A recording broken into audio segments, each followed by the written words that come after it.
Yes, this is really important. Asian Americans were redlined from opening businesses in white neighborhoods because white people didn't want Asian Americans operating in their neighborhoods and didn't want Asian Americans profiting off of white people. But because the positionality of Asian Americans is weaponized to oppress black people, Asian Americans were being given loans to open businesses in black communities, even though black people were not able to receive loans to open businesses in their own communities. And as I've said before, as a result of this, Black wealth is essentially paid out twice when it goes to Asian American businesses. Once when the individual pays for the goods or services, and then again when the Asian American business owner removes the profit from the community. Because usually people open businesses in their own communities, and this is mutually beneficial, where the business owner is making a livelihood off of providing goods and services to their community. And by being a member of the community, they're contributing and they're investing back into the community. This is an ideal situation, and that is not what happens with Asian American businesses operating in black. And then also, there's more money in weave industry, Oh right? yeah. Now, aren't Oh, a lot yeah. of the Asians making most of the money in this industry right now? True. Yeah, you're right about that. They are, of course. That's where it's coming from. It seems like every black hair care store is owned by Koreans. Whether here in Compton, on Crenshaw. Everywhere. Everywhere. I've always wondered how come black women don't have this industry sewed up. Honestly, I have no idea. It's too much jealousy going on. If I'm a female doing this, it's how she doing it, and just basically hating. If we all females, if we can just all get on the same money team, then we'll be doing it. We'll do it. I think about glory and praise and honor to the Most High. We're gonna get into it, man. Quick little short lesson today, try to make it quick, And I was watching this Asian woman, she was explaining why, there's no Asian restaurants in the white neighborhoods and things like that. And she was pretty much explaining, the Asians were redlined and out of the white neighborhoods, and they got loans and they moved into the black neighborhoods and set up businesses and this, that, and the third. And I just found it pretty interesting. And it was interesting to me because she was the one saying it, that's where it was interesting to me. Because, if anybody else was saying it, these guys like to say a lot of the times, like, oh man, you guys always complain, this, that, and the third. But it was interesting. And then it reminded me of this video I seen a long time ago. And the guy was pretty much asking this black woman, how come you don't have this industry on lock, pretty much the weave and the nail salons and things like that. And you guys pretty much seen the video. And she was like, she don't know. And immediately what popped into my head was the curses of Deuteronomy. So right here, Deuteronomy 28:43-44. The stranger that is within thee shall get up above thee very high, and thou shalt come down very low. He shall lend to thee, and thou shalt not lend to him. He shall be the head, and thou shalt be the tail. And this is what you're seeing. Because when I was in LA, I seen it out here. And I mean, New York is the same thing out here too. They like, you see that, a lot of the Koreans, they own the liquor stores. You see the laundromats, the nail salons, the beauty shops and things like that. And sometimes you go in there, you'll see like pretty much a black woman at the cash register. But, you pretty much, if you look around, you'll see like the Asian or the Korean guy or the Chinese guy pretty much standing up in the background, running the whole joint, So this is what it is, man. And even with all the selling out that we do, we still at this position, man.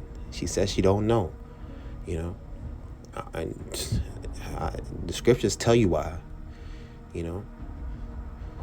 Oh man, and you see a lot of times, these guys, they do work in our neighborhoods, but at the end of the day, they pack up and they leave, and they live. They don't live around amongst us. They work here, but they don't live amongst us. They'll go down to Soho or Manhattan or whatever, and when it's time to come to work, hey, they're rolling here, and that's because, it's easy. It's liquid money going to them, and you see that.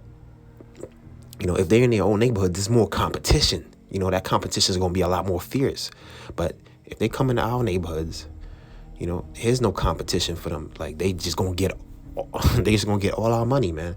And the scripture says that, man. The stranger, that lives amongst you, they gonna get up high and we're gonna get down low, you know.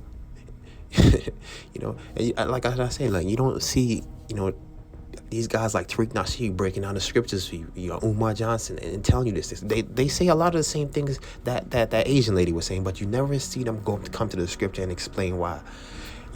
Charlemagne don't say that. Umar, Tariq Nasheed, Farrakhan, because these guys are already sold you out. And then why are they going to tell you the truth about something that they already participating in?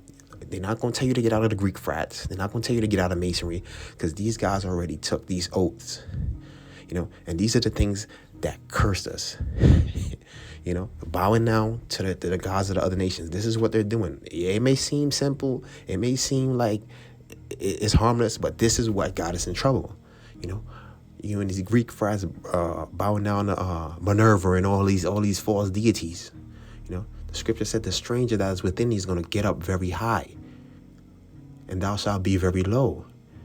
He shall lend to thee, and thou shalt not lend to him. So you can't go into the neighborhoods and do that. We can't go into your neighborhoods and set up shop. Your neighborhood's not, your business is not going to thrive. I guarantee you. But they could come into ours and do it. And you see the same thing going on in Africa. And this also goes back to that confederacy in Psalms 83.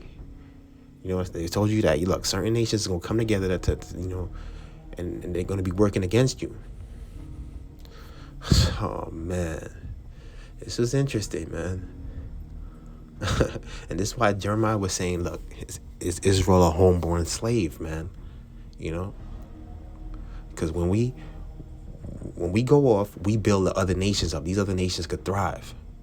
When we go off, that's why I say, look, time and time again,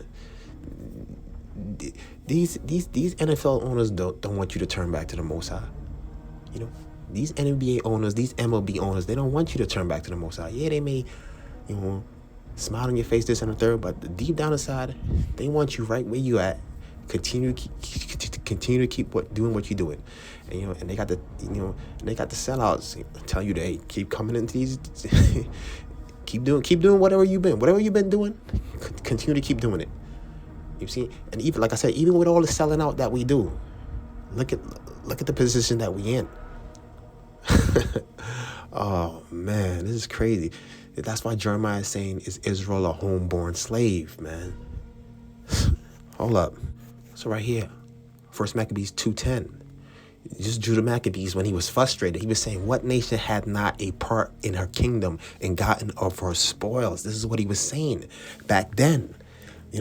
What nation had not had a part in the kingdom and gotten a part of her spoils? Everybody's eating off of us, but we're not eating off of them. They all getting a piece.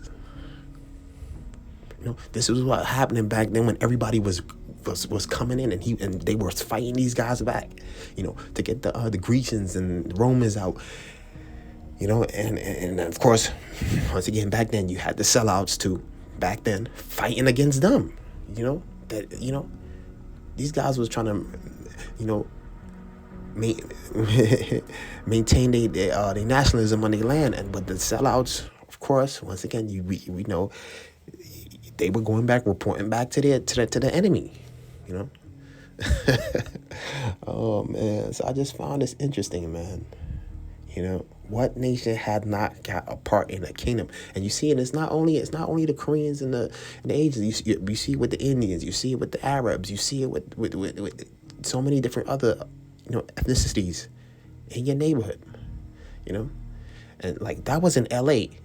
I seen it when I was over there in LA too.